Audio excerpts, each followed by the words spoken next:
Mobil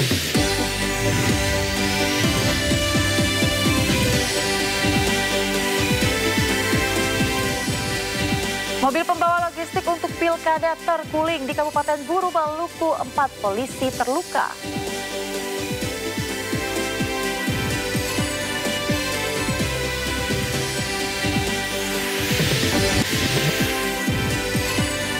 Korban tewas akibat longsor di Kabupaten Karo bertambah menjadi 10 orang.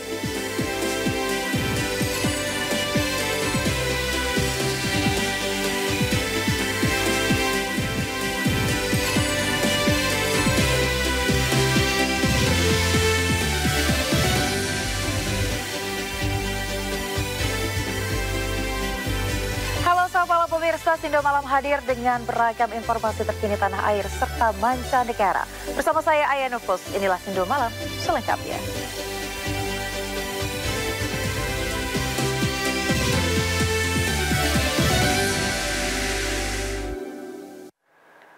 Kita ke informasi pertama, pemirsa. Mobil pembawa logistik untuk pilkada terguling di Kabupaten Buru, Maluku. 4 anggota polisi yang mengawal mengalami luka. Mobil pembawa logistik ini terguling di Desa Waireman, Kabupaten Buru, Maluku saat mengantar logistik pemilu dari Kecamatan Vena Leisela menuju Desa Waimite.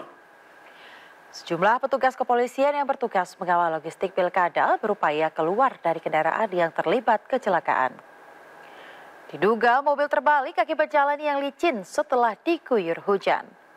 Polda Maluku menyatakan 4 anggota polisi terluka akibat kecelakaan ini. Para korban dirawat di Puskesmas Wamlana, Buru.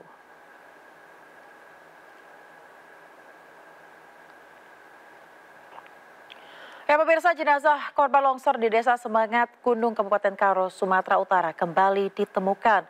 Hingga saat ini total orang yang ditemukan meninggal dunia mencapai 10 orang, sementara 2 lainnya masih dalam pencarian. Setelah melanjutkan pencarian di hari kedua, tim gabungan kembali berhasil menemukan 5 orang dalam kondisi meninggal dunia akibat tertimbun material longsor. Kelima korban ditemukan tim SAR gabungan di lokasi yang berdekatan. Tim gabungan saat ini masih terus mencari 2 orang korban lainnya yang diketahui salah satu korban merupakan seorang ibu yang sedang mengandung dan yang satunya lagi anak berusia 8 bulan. Saat ini tim gabungan sedang fokus melakukan pembukaan akses jalan di mana masih banyak warga maupun pengunjung lokasi air panas yang terjebak dan tidak bisa keluar desa karena tertutup material longsor.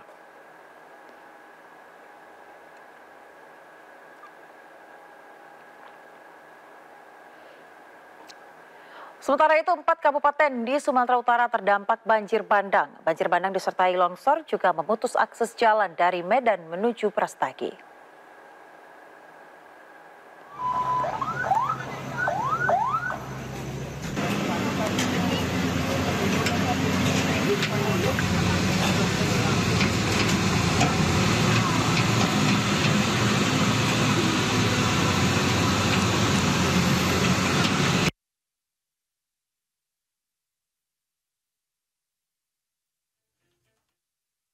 Longsor di Kabupaten Karo mengakibatkan jalan utama penghubung desa menuju kota terputus. 5 desa di Kecamatan Brastagi dan Merdeka pun terisolasi. Akibat peristiwa ini 4 warga ditemukan meninggal dunia. 6 orang masih dinyatakan hilang. Di Padang Lawas, 4 warga dinyatakan meninggal dunia usai dilanda bencana longsor pada Sabtu 23 November 2024. Keempatnya tewas setelah sebelumnya sempat dinyatakan hilang tertimbun tanah longsor. Sementara di Tapanuli Selatan, banjir bandang menerjang sejumlah desa di Kecamatan Sayur Matingi dan Batang Angkola pada Sabtu 23 November 2024. BPBD Tapsel mencatat 10 rumah hanyut terbawa arus banjir bandang. 2 orang tewas dan 76 warga terluka akibat peristiwa ini. Longsor juga memutus akses dari Kecamatan Brastagi menuju Kota Medan. Warga yang terlanjur lewat di jalur ini harus putar balik, lantaran sama sekali tidak bisa diakses. Kini jalan sudah bisa dilalui secara perlahan. Pemirsa, Gunung Lewotobi laki-laki kembali erupsi tinggi kolom abu 1000 meter disertai gemuruh dan getaran. Gunung Lewotobi laki-laki di Nusa Tenggara Timur kembali erupsi. Tinggi kolom abu teramati sekitar 1000 meter di atas puncak. Gunung Lewotobi laki-laki berada pada status level 4 atau awas. Masyarakat di sekitar Gunung Lewotobi laki-laki dihimbau tidak melakukan aktivitas 7 km dari pusat erupsi.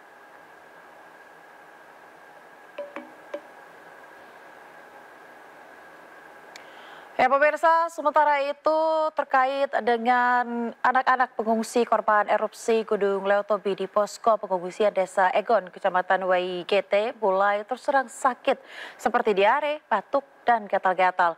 Para pengungsi ini juga memilih tidur di luar tenda karena kondisi tenda yang panas. Sejumlah anak-anak dan balita korban erupsi Gunung Lewotobi laki-laki yang berada di pengungsian mulai terserang berbagai penyakit. Mulai dari diare, batuk pilek, infeksi saluran pernafasan hingga gatal-gatal.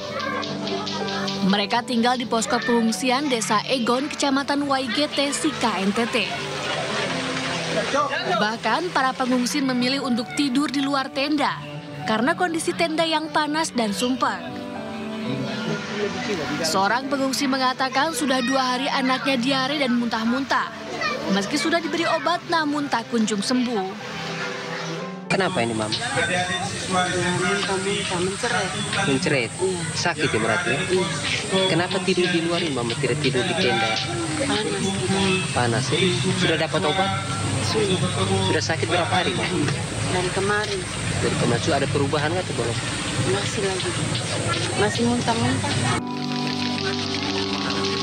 Para pengungsi yang berada di Desa Egon ini membutuhkan baju layak pakai hingga kipas angin karena kondisi tenda yang panas di siang dan malam hari. Hingga kini lebih dari 13.000 warga yang masih mengungsi di puluhan titik posko pengungsian. Dari Sika NTT, Jody Nura, iNews melaporkan. Ya pemirsa, rombongan Komisi 3 DPR RI yang dipimpin Wakil Ketua Komisi Ahmad Syahroni mendatangi Mapolda Sumatera Barat. Rombongan datang untuk rapat dengar pendapat terkait tewasnya Kompol Anumerta Rianto Ulil Ansyar yang ditembak sesama polisi.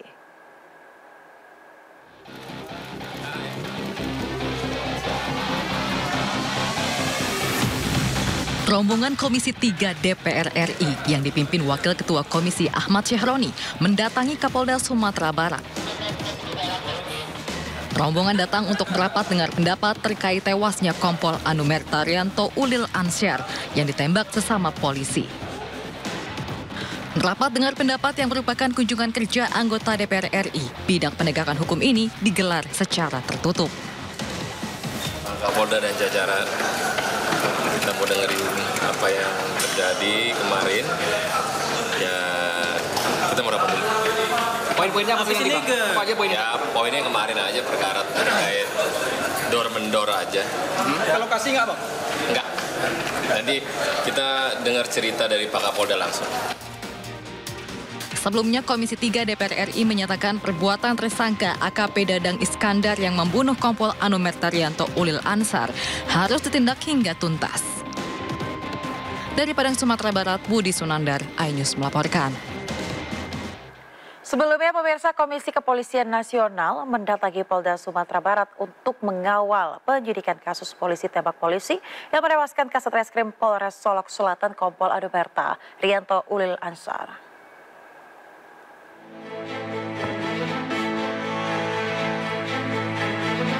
Komisi Kepolisian Nasional Kompolnas RI dipimpin Ketua Harian Irjen Purnawirawan Arief Wicaksono menyambangi Polda Sumatera Barat untuk mengawal kasus penembakan Kasat Reskrim Polres Solok Selatan Kompol Anumerta Rianto Ulil Ansyar oleh koleganya AKP Dadang Iskandar. Kedatangan Kompolnas ke Polda Sumbar untuk mendalami fakta dan kronologi dari kasus polisi tembak polisi. Kompolnas juga menemui langsung tersangka AKP Dadang Iskandar yang berada dalam kondisi sehat meski sempat tak mau makan. Yang pertama, kondisi tersangka sudah ada kembali. Itu penting. Kenapa? Supaya dia bisa memberikan secara pas. Ya kan? Nah, saya tadi sudah mengatakan kepada Pak Kapolda, saya sudah dikaitkan. Jadi saya hanya mengingat. Karena saya tidak akan masuk ke dalam substansi daripada penyidikan. Karena maksud saya sejauh memastikan bahwa penyidikan itu berjalan sesuai dengan SOP. Selain mendatangi Polda Sumbar, Kompolnas juga akan mendatangi TKP penembakan di Polres Solok Selatan untuk investigasi lebih mendalam. Kompolnas berkomitmen untuk memastikan proses hukum dari kasus yang melibatkan aparat penegak hukum ini berjalan transparan dan dapat dipertanggungjawabkan. Dari Padang, Sumatera Barat, Budi Sunandar, iNews melaporkan.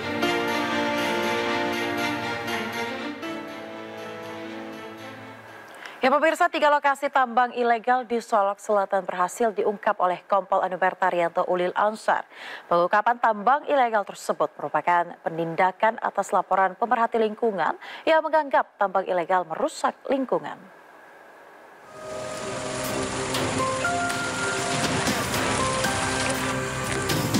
Inilah lokasi tambang ilegal yang berhasil diungkap oleh Kompol Anumerta Rianto Ulil Ansar semasa hidupnya.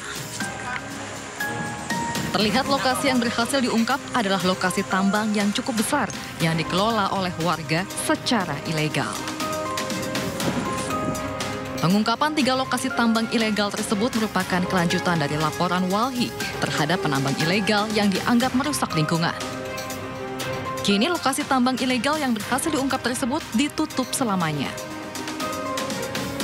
Sementara itu, menurut Kapolda Sumatera Barat Irjen Pol Suharyono menyampaikan, Kompol Anumerta Rianto Ulil Ansar sudah 3 kali melakukan penindakan tambang ilegal di Solok Selatan dan mendapat penghargaan atas kerja kerasnya mengungkap tambang ilegal.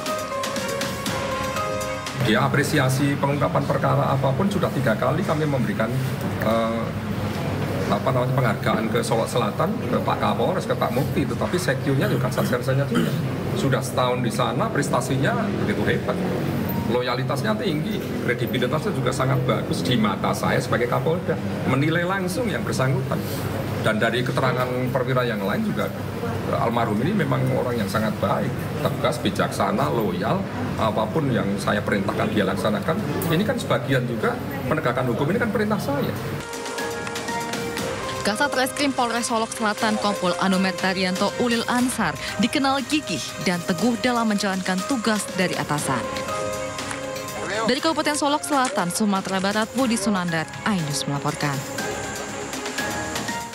Sementara itu, jenazah Kompol Anumerta Rianto Ulil, korban penembakan oleh Kabak Ops Polres Solok Selatan, dimakamkan di Taman Makam Siri Napases, Makassar. Pemakaman secara dinas kepolisian diwarnai isak tangis keluarga.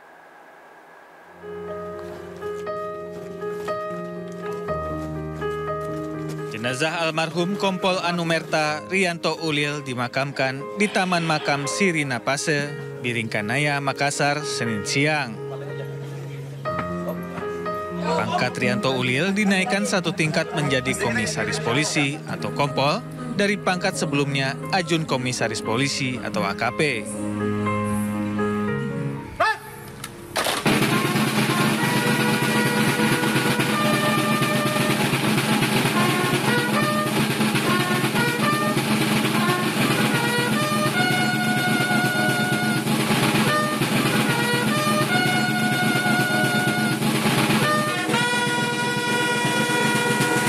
Proses pemakaman dilakukan secara upacara kematian dinas kepolisian. Keluarga kerabat dan rekan kerja almarhum datang untuk melihat prosesi pemakaman. Kepolisian Polda Sulawesi Selatan yang bertugas melakukan penghormatan terakhir dengan menembakkan tembakan salvo ke udara.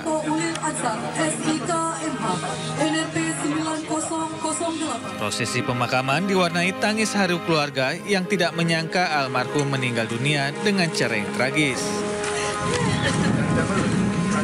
Ya kan mamanya yang mengandung, melahirkan, lalu membesarkan seorang diri.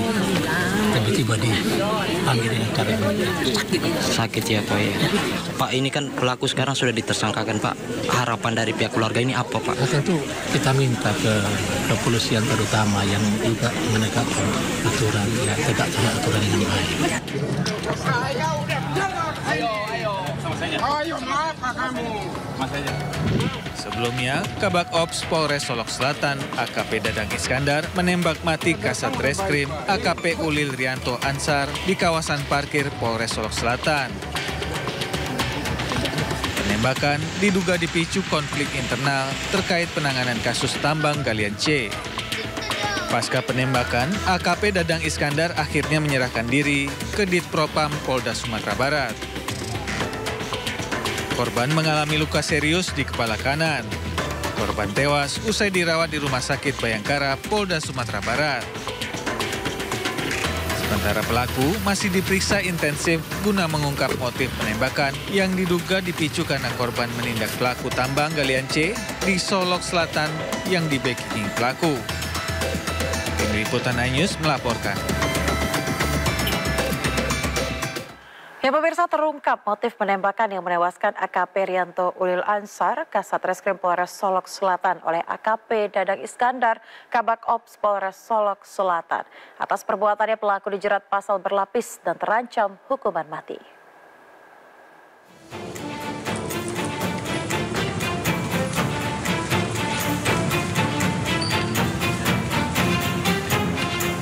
Dugaan motif kasus polisi tembak polisi di Solok Selatan, Sumatera Barat terungkap. Penembakan yang dilakukan AKP Dadang Iskandar terhadap AKP Rianto Ulil Ansar karena pelaku marah kepada korban. Hal ini disebabkan korban tidak mengindahkan permintaan pelaku untuk membantu rekannya yang ikut diamankan oleh korban dalam penertiban tambang ilegal galian C. Terkait hal tersebut, pihak Polda Sumatera Barat terus melakukan pemeriksaan secara maraton. Bahkan hingga kini sudah 7 orang saksi diperiksa. Selain itu, penyidik juga tengah mendalami siapa pemilik tambang serta keterlibatan dan peran pelaku dalam kegiatan tambang ilegal di Solok Selatan. Terkait dengan motif kenapa yang bersangkutan melakukan adalah rasa tidak senang di mana rekanan pelaku ini dilakukan penegakan hukum oleh korban di Polres Solok Selatan.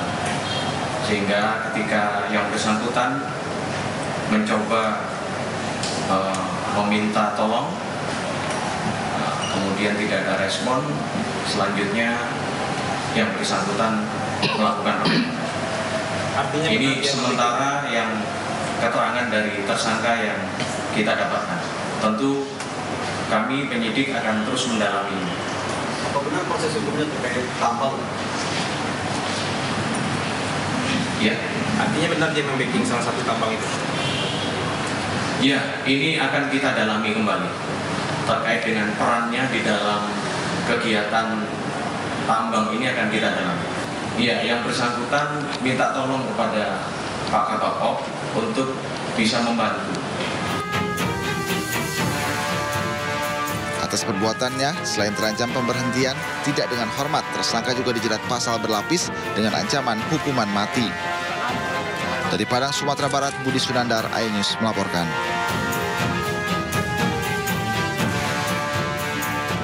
Pemirsa, KPK menunjukkan sejumlah barang bukti terkait OTT yang melibatkan Gubernur Bengkulu Rohidin Mersyah. Salah satu buktinya adalah amplop bergambar paslon Rohidin Meriani di kampanye Pilkada Bengkulu lalu.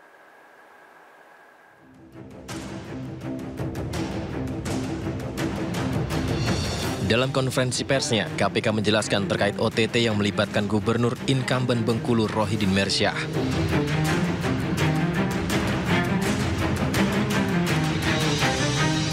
KPK memperlihatkan sejumlah barang bukti. Salah satunya adalah amplop bergambar Rohidin Meriani yang diduga ditujukan untuk serangan fajar saat Pilkada Bengkulu. Amplop tersebut berisi uang Rp50.000. Selain itu, tim KPK juga menemukan dan menyita uang sejumlah 7 miliar rupiah, terdiri dari pecahan rupiah, dolar Amerika, Singapura, dari operasi tangkap tangan di Bengkulu Sabtu 23 November 2024 lalu. Kemudian uang tunai sejumlah 370 juta pada mobil saudara RM, serta catatan penerimaan dan penyaluran uang tunai sejumlah total sekitar 6,5 miliar dalam mata uang rupiah, dolar Amerika, dan dolar Singapura pada rumah dan mobil saudara EF. Sehingga total uang yang diamankan pada kegiatan penangkapan ini adalah sejumlah sekitar 7 miliar rupiah. Uang-uang yang diduga hasil dari pemerasan dan penyuapan itu, bersama dengan amplop bergambar Rohidin Meryani, diduga untuk kepentingan pilkada dalam pencalonan kembali Rohidin sebagai Gubernur Bengkulu. Saudara RM menyampaikan bahwa yang bersangkutan membutuhkan dukungan berupa dana dan penanggung jawab wilayah dalam rangka pemilihan Gubernur Bengkulu pada Pilkada serentak bulan November 2024. Dalam kasus ini KPK telah menetapkan 3 tersangka, yakni Gubernur Bengkulu Rohidin Mersyah, Sekretaris Daerah Bengkulu Isnan Fajri, dan Ajudan Gubernur Bengkulu Efriansyah alias Anca. Tim Liputan iNews melaporkan. Ya pemirsa, ada yang menarik saat penangkapan Gubernur Bengkulu Rohidin Mersyah, di mana Cagup petahana ini mengenakan seragam polisi lalu lintas agar pemindahannya tak terlihat oleh massa pendukung yang melakukan aksi protes dan menghalau petugas di Polresta Bengkulu. Tiba di Polresta Bengkulu dengan dikawal petugas, Gubernur petahana Bengkulu Rohidin Mersyah mengenakan rompi polisi lalu lintas lengkap dengan topi berwarna putih yang dikenakan Polantas. Rohidin juga mengenakan masker untuk menyembunyikan identitasnya. Diduga Rohidin mengenakan seragam Polantas lengkap untuk mengelabui kerumunan massa pendukungnya yang sempat menghadang mobil rombongan di depan Polresta Bengkulu.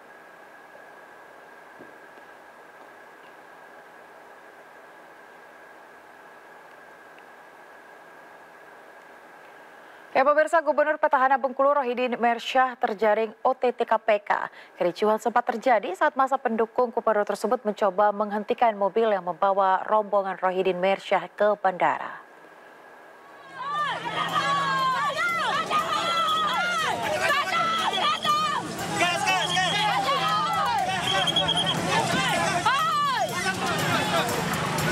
Massa pendukung Gubernur incumbent Bengkulu Rohidin Mersyah sempat menghadang mobil polisi yang digunakan untuk membawa Rohidin Mersyah ke Bandara Fatmawati Bengkulu. Sebelumnya massa sempat berunjuk rasa di depan Mapolresta Bengkulu menuntut kejelasan penangkapan yang dilakukan oleh penyidik KPK terhadap Gubernur dan sejumlah pejabat Bengkulu lainnya. Untuk keamanan Rohidin Mersyah dipindahkan ke mobil inafis polisi menuju bandara. Petugas meminta massa menghormati proses penyelidikan, pemeriksaan yang dilakukan oleh KPK. Seperti biasanya, kalau ada pengamanan, apakah itu pengamanan kejadian atau orang dan sebagainya, tentu diawali dengan proses penyelidikan. Penyelidikan itu ya pemeriksaan dan lain sebagainya. Ya.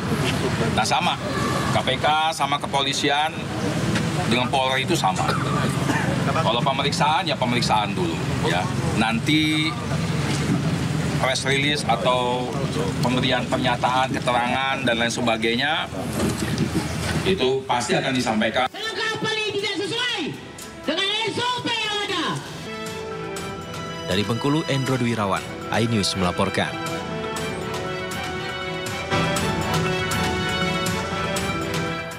Pemirsa, menjelang pelaksanaan Pilkada serentak 27 November nanti terjadi sejumlah kasus hukum baik pidana maupun pemilu. Di antaranya OTT Gubernur Bengkulu oleh KPK serta pelanggaran pemilu di Pilkada Kota Metro Lampung.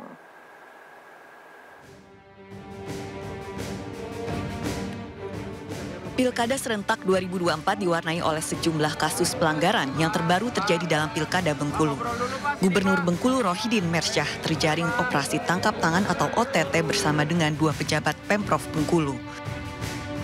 Dalam OTT tersebut, KPK berhasil amankan total 7 miliar rupiah yang ditemukan di 4 lokasi berbeda. Rohidin yang juga merupakan calon gubernur petahana Bengkulu ditetapkan sebagai tersangka atas dugaan pungutan pegawai dan gratifikasi untuk pendanaan pilkada. Rohidin ditahan selama 20 hari terhitung sejak 24 November 2024 hingga 13 Desember 2024. Rohidin bersama 2 pejabat Pemprov Bengkulu lainnya dikenakan pasal 12 huruf E, pasal 12B Undang-Undang Pemberantasan Tindak Pidana Korupsi, dan pasal 55 KUHP. Sebelumnya pelanggaran pilkada juga terjadi di Lampung. Masa pendukung calon wali kota dan wakil wali kota Metro nomor urut 2, Wahdi Sirajudin dan Komaruzaman menggeruduk kantor KPU Metro Lampung. Masa meminta klarifikasi KPU Metro terkait pembatalan kepesertaan pasangan Wahdi Sirajudin Komaruzaman.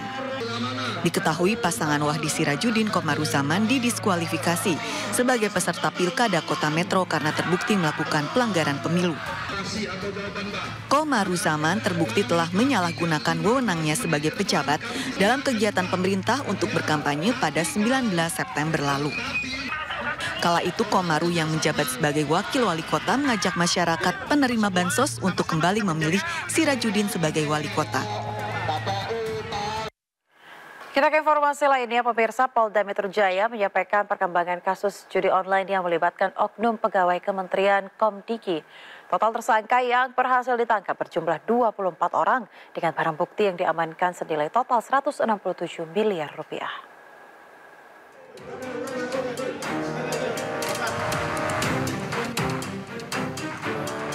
Polda Metro Jaya menetapkan 24 orang sebagai tersangka dalam kasus dugaan penyalahgunaan wewenang pemblokiran situs judi online yang melibatkan oknum pegawai Kementerian Komdigi.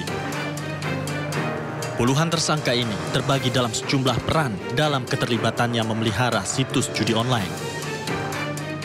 Sebanyak 9 pegawai dan 1 orang staf ahli Komdigi juga termasuk dalam tersangka yang diamankan. Staf ahli tersebut adalah Adi Kismanto yang sebelumnya disebut-sebut tidak lolos seleksi masuk ke Kementerian Komdigi. Saat konferensi pers, Adi juga dihadirkan bersama Zulkarnain Aprilianto dan Alwin Jabarti Kemas, serta pegawai Komdigi lainnya yang telah mengenakan rompi oranye. Dari tangan para tersangka, polisi menyita berbagai barang bukti yang nilainya fantastis mencapai 167 miliar rupiah. 13 buah barang mewah senilai 315 juta rupiah.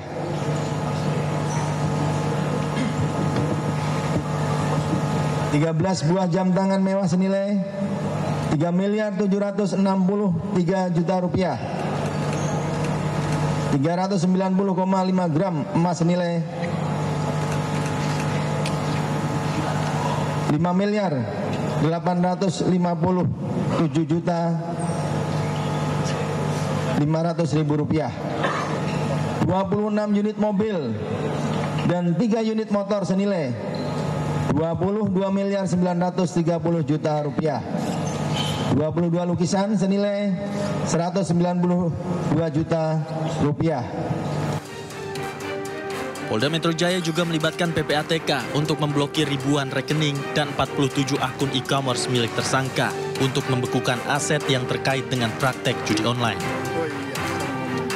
PPATK juga terus mendalami aliran dana dari rekening tersebut, sehingga tidak menutup kemungkinan jika ada tersangka lain dalam kasus ini. Dari Jakarta, tim liputan iNews melaporkan. Polda Metro Jaya menyita 26 mobil dan 3 unit sepeda motor atas kasus mafia akses judi online Kementerian Komdiki. Nilai total kendaraan mencapai 21,7 miliar rupiah. Temuan tersebut kami berhasil melakukan penangkapan terhadap pemilik website judi online tersebut atas nama inisial A, B, dan DPO C. Selanjutnya, setelah melakukan pemeriksaan dan pengembangan didapati keterlibatan pelaku lain, termasuk oknum dari internal Komdigi yang berperan untuk menjaga agar website tersebut tidak diblokir oleh sistem pemblokiran Komdigi. Hasil pengembangan kasus tersebut, kami telah berhasil melakukan penangkapan terhadap 22 orang tersangka lainnya dan menetapkan 3 orang sebagai DPO. Sehingga secara total kami telah menangkap 24 orang tersangka dan menetapkan 4 orang sebagai DPO. Adapun peran masing-masing tersangka dan DPO dapat dibagi dalam beberapa klaster dengan rincian.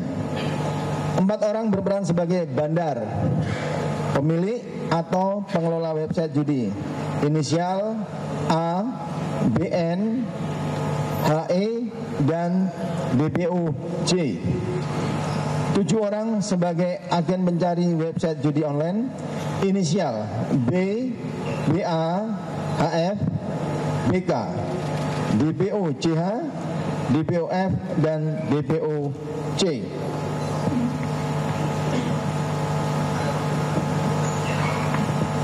Tiga orang berperan mengepul list website judi online dan menampung uang setoran dari agen, inisial A alias M, MN, dan DM.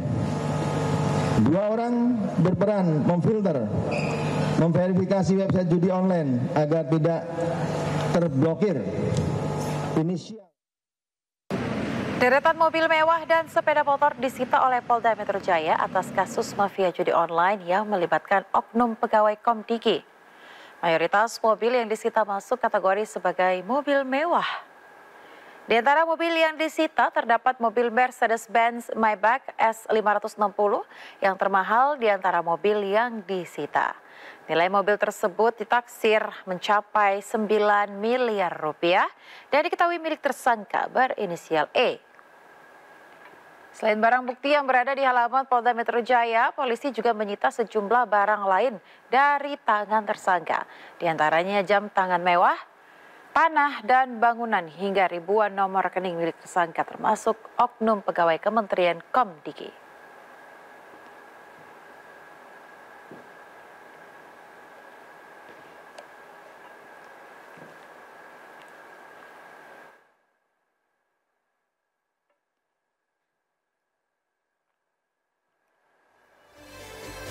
Polda Metro Jaya bersama TNI menggelar apel pengamanan Pilkada 2024. Informasinya akan kami hadirkan saja. Tetaplah di Sindo Malam.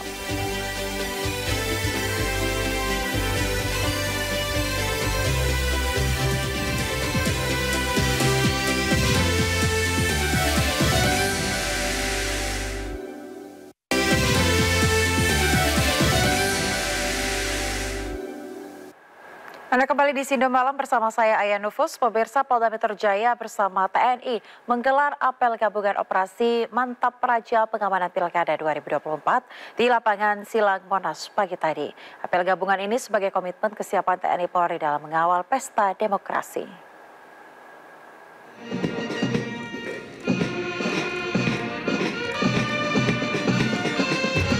Ribuan personil gabungan dari TNI, Polri, dan Pemprov DKI Jakarta mengikuti apel gabungan Operasi Mantap Praja Jaya 2024 di lapangan Silang Monas, Jakarta Pusat, Senin pagi. Apel dipimpin langsung Kapolda Metro Jaya Irjen Pol Karyoto, Pangdam Jaya Maijen TNI Rafael Granada, dan PJ Gubernur DKI Jakarta Teguh Setiabudi. Sebanyak lebih dari 88.000 personel gabungan dari TNI Polri dan Satuan Perlindungan Masyarakat atau Linmas dikerahkan dalam operasi Mantap Praja Jaya untuk mengamankan pelaksanaan Pilkada Serentak 2024. Para personil ini akan disebar ke lebih dari 31.000 tempat pemungutan suara atau TPS di wilayah hukum Polda Metro Jaya. Momen apel ini menjadi simbol kesiapan total seluruh pihak dalam menyukseskan pesta demokrasi di Jakarta Raya. Itulah bagaimana kita menjamin keamanan pada tahapan pemungutan dan penghitungan suara, penguatan sinergi antara jajaran TNI, Polri, dan pemerintah Provinsi DKI Jakarta, pengawasan yang transparan dan adil, dan pastinya juga adalah bagaimana kita bersama mendorong partisipasi aktif masyarakat. Siapapun yang terpilih nanti itu adalah sebuah proses demokrasi yang harus kita terima. Dan mudah-mudahan ya berharap mau 1 putaran atau 2 putaran itu kita serahkan kepada masyarakat yang punya hak suara. Yang jelas kita semua aparat ya, pemerintah dan aparat sama-sama bersinergi untuk mewujudkan sebuah situasi yang aman dan kondusif.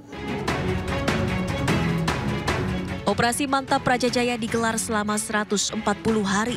Puluhan ribu personil yang terlibat akan siaga mengantisipasi potensi kerawanan selama tahapan penyelenggaraan Pilkada Serentak 2024. Dari Jakarta, Tim Liputan iNews melaporkan. Sementara itu, Kapolri Jenderal Polisi Listio Sigit Prabowo menggelar rapat persiapan terakhir untuk memastikan Pilkada Serentak 2024. Rapat tersebut dihadiri oleh Ketua KPU, Ketua Bawaslu, dan Ketua DKPP. Rapat ini digelar untuk mengevaluasi dan memastikan kesiapan semua pihak saat pencoblosan Pilkada Serentak.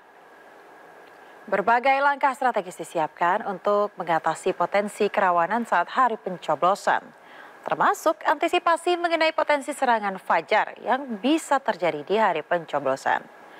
Kapolri juga memastikan distribusi logistik Pilkada ke seluruh daerah telah aman.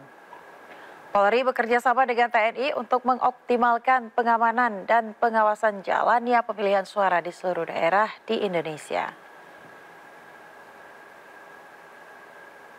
Bagaimana mengantisipasi terkait dengan wilayah-wilayah rawan yang memang sudah ada di dalam daftar pantauan kami, di dalam indeks kerawanan yang tentunya sudah kita persiapkan, ditambahkan tentunya dengan dinamika-dinamika terkini terkait dengan potensi-potensi kerawanan tambahan yang harus kita yakinkan bahwa semuanya bisa kita amankan. Tadi kita bicarakan terkait dengan bagaimana perbantuan dan dukungan kekuatan dari TNI.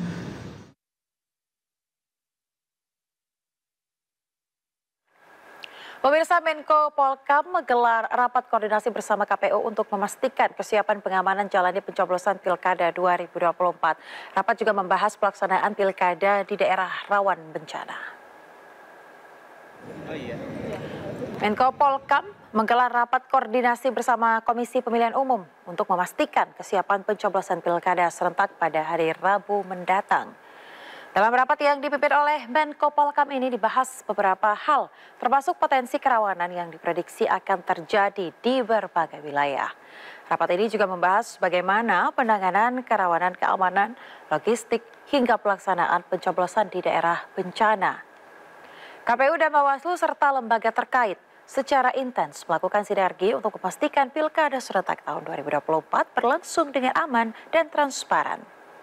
Pemerintah juga mengingatkan agar seluruh aparat sipil negara untuk bersikap netral dalam proses Pilkada serentak 2024. Ini dari pemerintah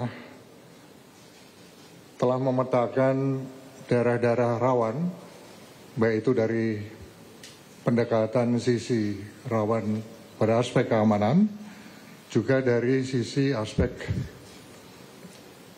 masalah teknis penyelenggaraan, diantaranya yang terkait dengan distribusi logistik, kemudian kertas suara, surat suara yang rusak, termasuk juga validasi yang terkait dengan daftar pemilih tetap, termasuk pemetaan di daerah-daerah rawan bencana. Ada rawan bencana karena gunung berapi, yaitu di Lewotobi, lagi-lagi di NTT, maupun juga di Gunung Ibu yang ada di Maluku. Banjir dan tanah longsor akibat musim hujan yang berkepanjangan, seperti di Sumatera Utara. Sehingga dengan antisipasi dan terhadap pemetaan-pemetaan kerawanan tadi, kita harapkan pesta demokrasi Pilkada serentak tahun 2024 ini akan dapat berlangsung dengan aman dan lancar. KPU Kabupaten Kerinci Jambi, pemirsa, mulai mendistribusikan logistik Pilkada serentak 2024 ke sejumlah daerah terpencil. Meski terhalang jarak dan medan yang sulit dilalui, namun tak menyurutkan petugas memastikan surat suara tersebar merata.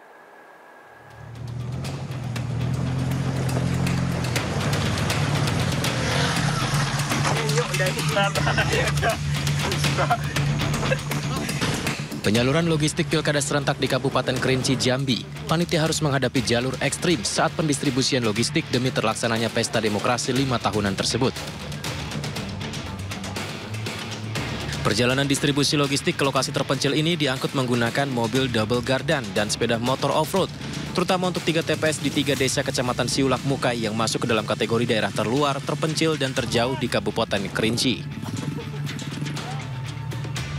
Setelah menempuh jalan ekstrim berlumpur dan jalur perbukitan terjal selama 7 jam perjalanan, akhirnya petugas berhasil mencapai lokasi di 3 desa tersebut.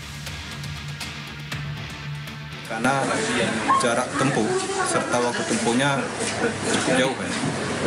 Bisa sampai 6-8 jam.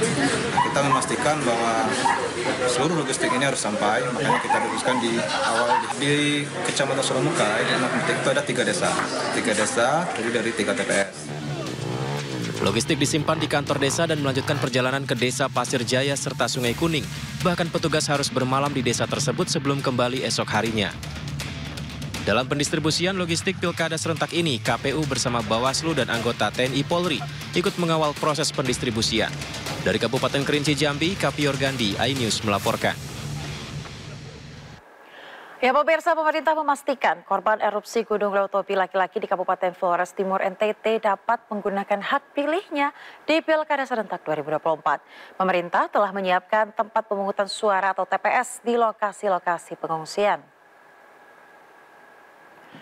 Pemerintah pusat telah berkoordinasi dengan Forkopimda Provinsi NTT dan juga Flores Timur serta SIKA agar memastikan seluruh warga di pengungsian ini bisa menggunakan hak pilihnya, baik warga yang difasilitasi di pengungsian oleh pemerintah maupun warga yang mandiri. Wamendagri Bima Arya memastikan pilkada akan berjalan dengan sesuai jadwal dan akan dimaksimalkan untuk memfasilitasi seluruh pengungsi, baik yang mandiri maupun yang difasilitasi oleh pemerintah. Kami berkoordinasi dengan Forkopimda Provinsi NTT dan juga Flores Timur serta SIKA agar memastikan seluruh warga di pengungsian ini bisa menggunakan hak pilihnya, baik warga yang difasilitasi di pengungsian oleh pemerintah maupun warga yang mandiri. Sementara itu, pemirsa, Kementerian Sosial melalui Sentra Handayani juga akan memfasilitasi Pilkada serentak 2024 di tempat rehabilitasi. Para penerima manfaat yang berada di tempat layanan rehabilitasi seperti korban bencana, lansia, penyandang disabilitas, hingga pelaku intoleransi paham radikal tetap bisa menggunakan hak pilihnya.